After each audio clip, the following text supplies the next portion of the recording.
Seorang warga negara Indonesia di Singapura dinyatakan positif terpapar virus corona jenis baru 2019 nCoV.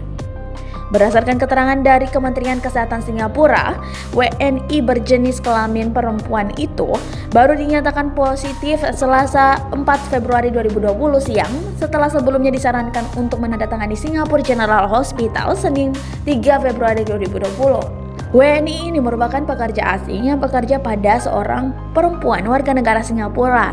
Sebelumnya dilaporkan sempat bersentuhan dengan majikannya yang juga dinyatakan positif terkena virus corona. Demikian bunyi keterangan yang disampaikan seperti dikutip Kompas.com dari laman resmi MOH Selasa malam. Diketahui wanita berusia 44 tahun itu tidak pernah berkunjung ke Cina sebelumnya.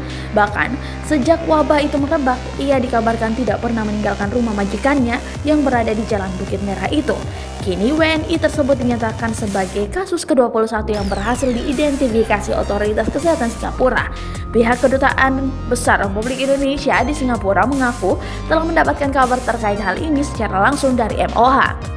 KBRI pun menghimbau agar WNI yang berada di Singapura diharapkan dapat tetap waspada, menjaga kesehatan dan kebersihan, dan memperhatikan imbauan yang dikeluarkan pemerintah Singapura melalui jalur resmi Ministry of Health.